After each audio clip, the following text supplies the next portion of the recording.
Hai guys, welcome back to Youth News.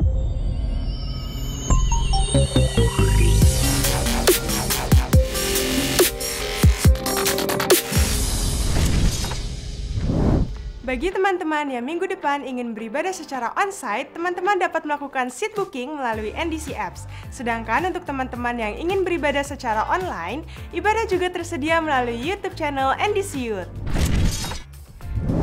Ibadah onsite NDC Youth Central Park diadakan setiap hari Sabtu jam 4 sore di APL Tower lantai 8. Sedangkan untuk ibadah onsite NDC Youth Living World diadakan setiap hari Minggu jam 11 siang. Persembahan dapat dilakukan melalui OVO, ShopeePay, GoPay, Dana, dan lain-lain dengan cara scan QR Code yang ada di layar.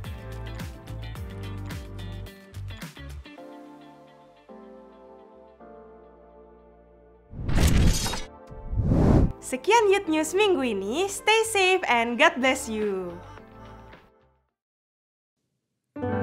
Shalom NDC Youth, welcome back to NDC Youth Online Service.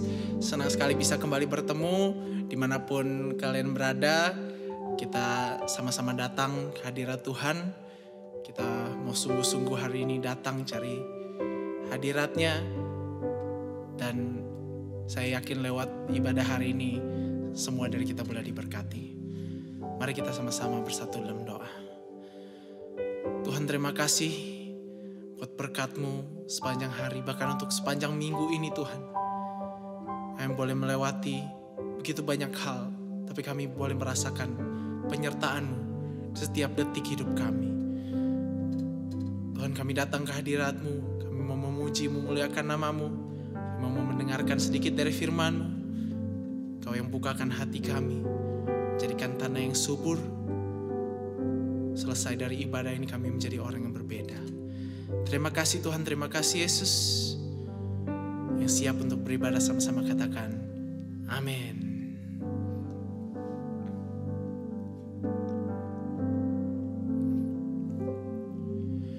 Meskipun tak ku mengerti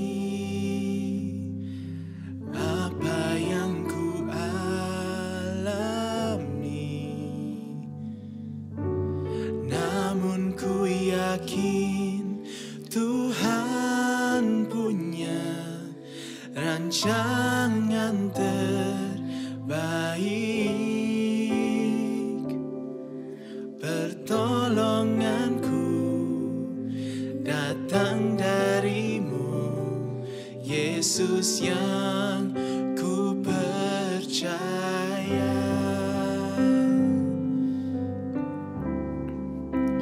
Yang tak mungkin bagiku, semua mungkin bagi-Mu. Hanya Engkaulah jawaban hidupku.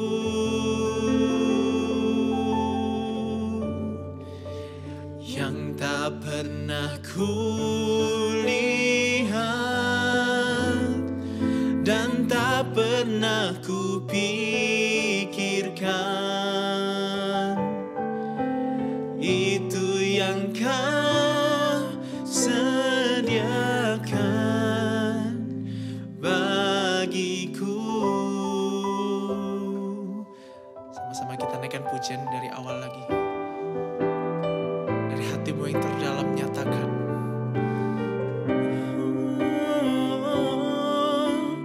meskipun tak ku mengerti apa yang ku alami, namun ku yakin Tuhan punya rancangan terbaik. Pertolonganku datang dari-Mu, Yesus yang ku percaya. Oh, yang tak mungkin bagi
dari kita yang datang dengan permasalahan, apapun itu, letakkanlah di bawah kaki Yesus. Apapun yang menjadi isi hatimu, ungkapkanlah. Telinganya tidak kurang tajam untuk mendengar setiap seruan doa.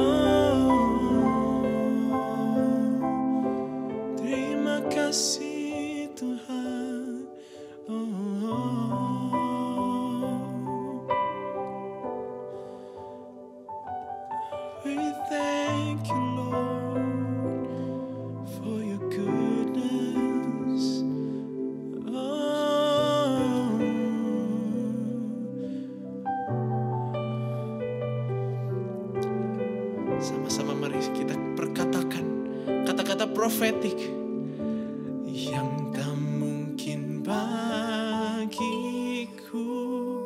Ini perkataan iman kami, Tuhan. Semua mungkin bagiku.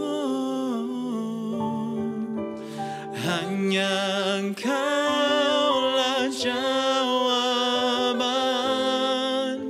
hidupku.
Bapa di dalam surga, kami mengucap syukur kalau sore hari ini kami boleh kembali beribadah kepada Tuhan. Terima kasih buat hadirat Tuhan dalam pujian penyembahan.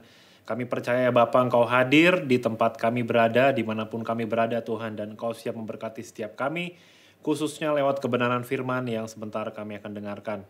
Terima kasih ya Bapa, kami siap belajar. Di dalam nama Tuhan Yesus kami berdoa. Haleluya. Amin. Oke, shalom semuanya. Welcome back to NDC Youth Online Service.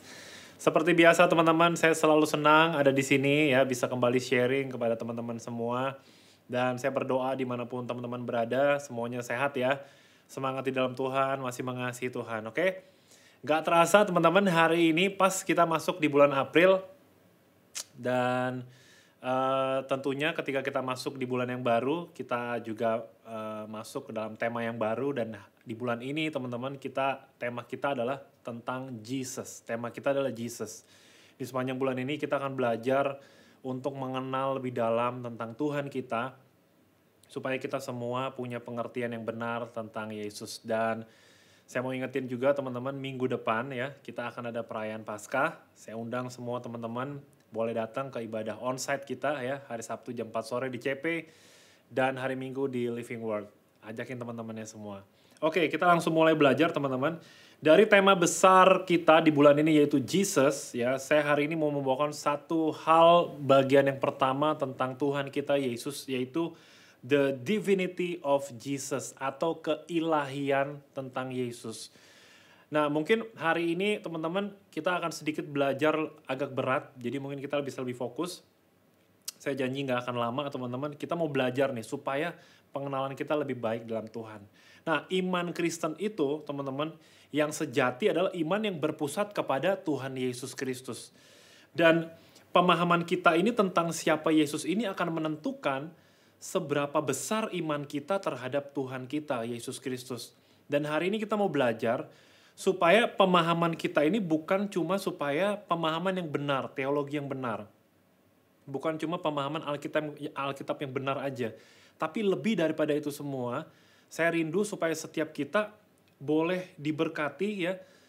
Boleh ketika kita boleh mengenal Yesus lebih lagi, kita boleh semakin kagum, semakin hormat, semakin mengasihi Tuhan, menghargai setiap karya-karyanya, khususnya karya salib. Terus kita bisa semakin mengasihi Tuhan dan ingin rindu hidup serupa dengan Tuhan Yesus. Nah, seringkali kalau kita ngomong tentang keilahian, ilahian ini ngomong apa sih teman-teman? Ini sesuatu yang menjelaskan bahwa Yesus itu Tuhan. Ya, ini sesuatu yang ilahi. Salah satu topik yang menjadi perdebatan tentang pribadi Yesus itu adalah tentang keilahiannya. Banyak orang yang mempertanyakan tentang hal ini, teman-teman. Ya, orang-orang yang bukan Kristen, mereka melihat Yesus hanya sebagai tokoh besar aja, tokoh sejarah aja, guru besar, ya, bahkan seorang nabi, tapi dia bukan Tuhan.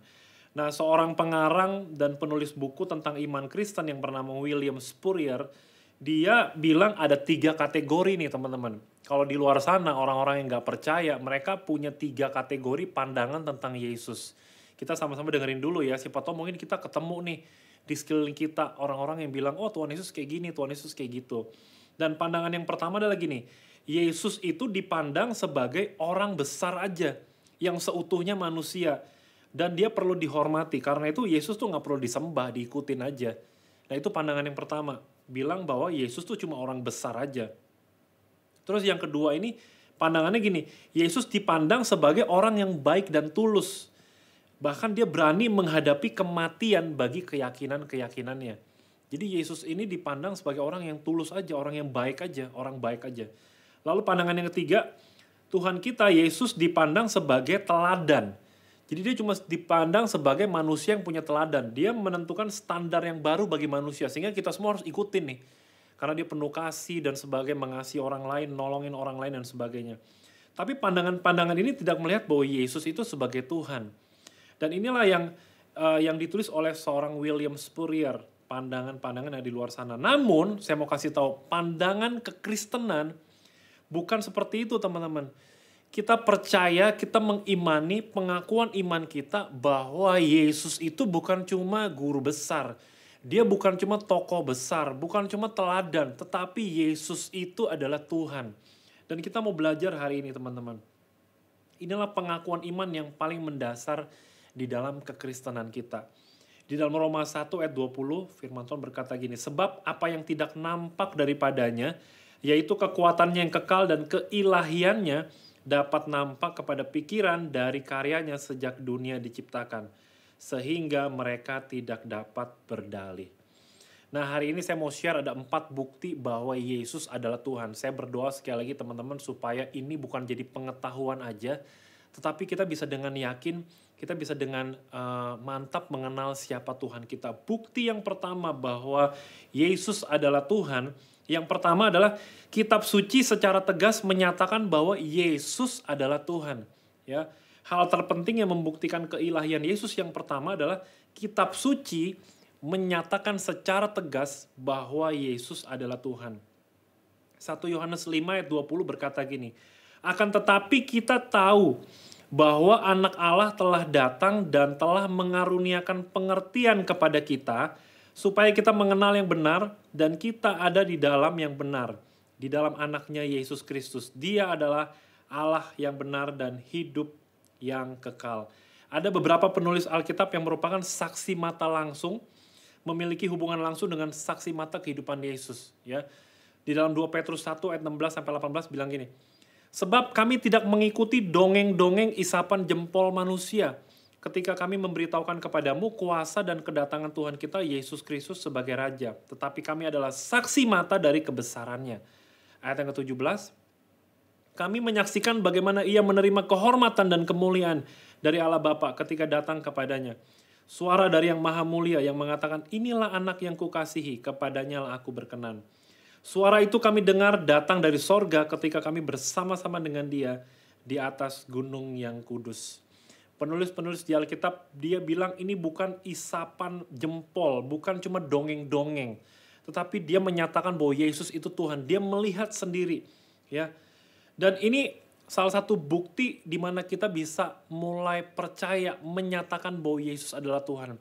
Kitab suci, banyak hal teman-teman kalau kita mau cari ayat-ayat yang lain. Tapi di sini dari penulis-penulis ini dijelaskan bahwa ini bukan isapan jempol manusia. Lalu bukti yang kedua, bahwa Yesus adalah Tuhan adalah penggenapan nubuatan tentang Yesus yang tepat dan akurat. Bayangin teman-teman ya, Alkitab ditulis oleh sekitar 40 orang dari latar belakang yang berbeda dan hidup pada zaman yang berbeda dalam kurun waktu mungkin sekitar 1500 tahun. Tapi dengan inspirasi Roh Kudus, semua tulisan ini memiliki benang merah yang menyatukan nubuatan tentang Yesus.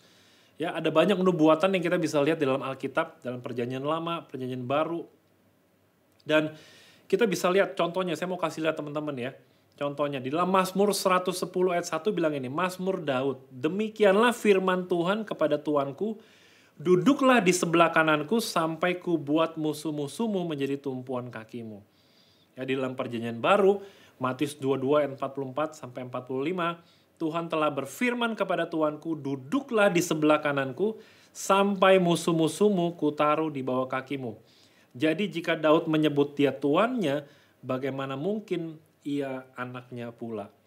Bukti yang kedua adalah penggenapan nubuatan tentang Yesus yang nyata dan akurat. Kita akan banyak baca ayat teman-teman, dan saya mau kasih lihat coba perbandingannya satu ayat lagi ya.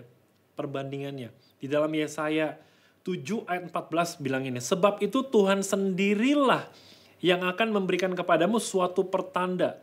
Sesungguhnya seorang perempuan muda mengandung dan akan melahirkan seorang anak laki-laki dan ia akan menamakan dia Immanuel.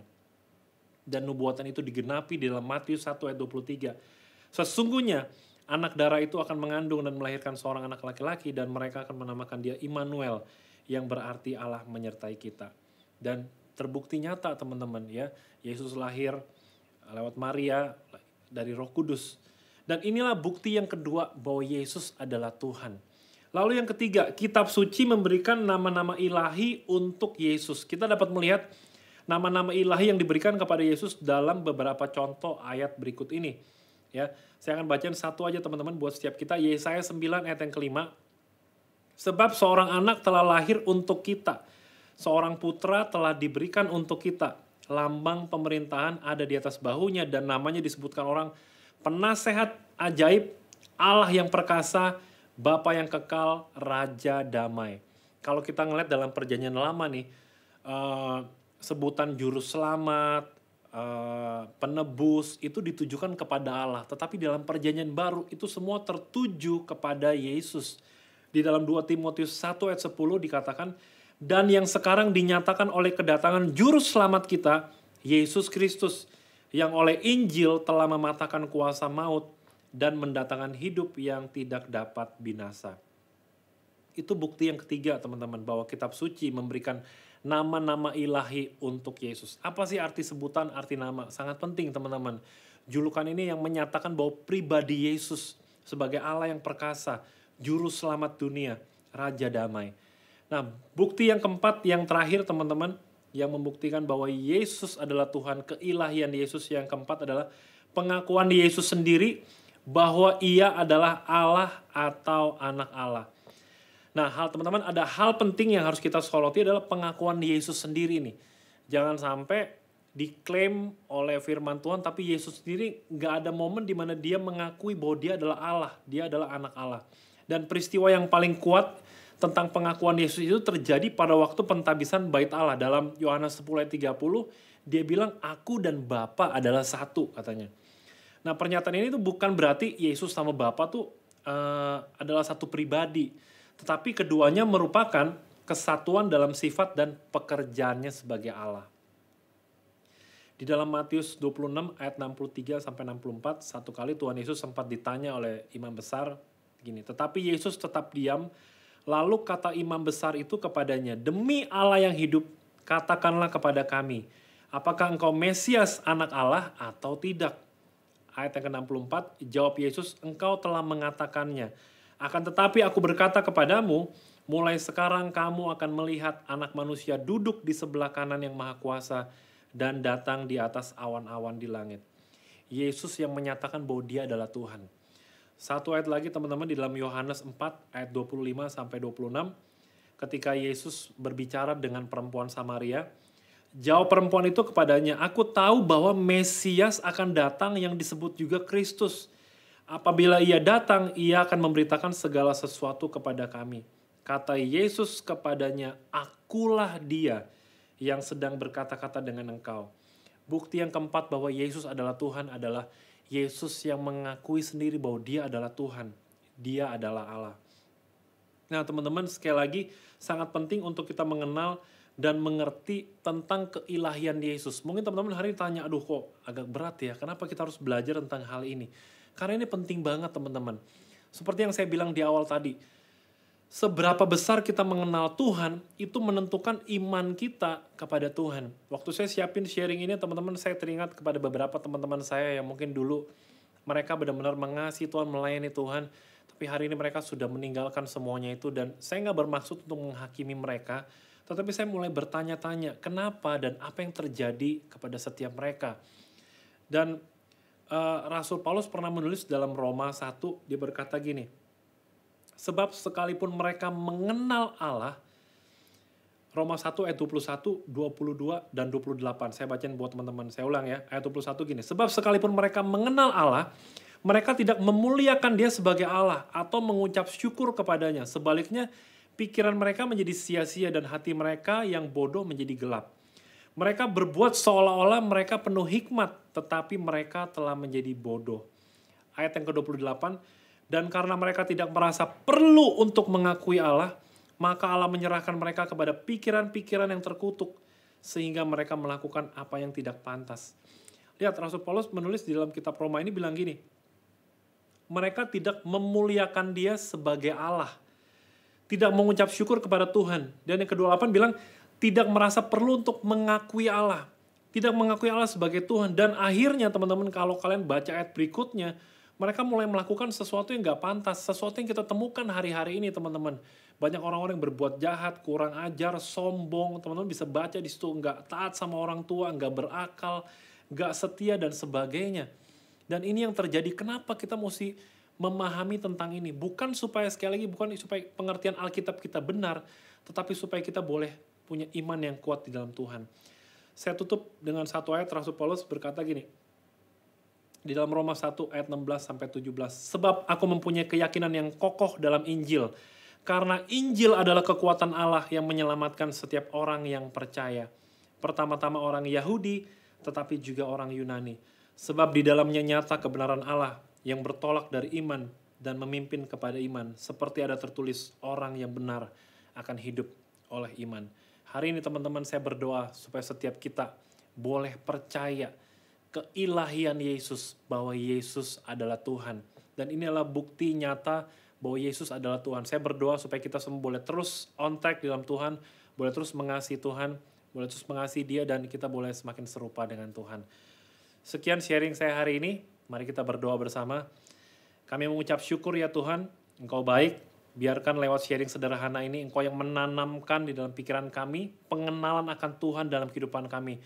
Supaya sungguh-sungguh Tuhan kami punya iman yang sejati, yang berpusat kepada Yesus Kristus saja. Terima kasih buat sharing hari ini Tuhan, biarkan Engkau boleh terus menyertai kami, menyempurnakan Tuhan pengertian kami, sehingga kami boleh terus berjalan di dalam jalan Tuhan. Terima kasih Bapa, dalam nama Yesus kami berdoa. Haleluya, amin. Happy weekend semuanya, God bless you.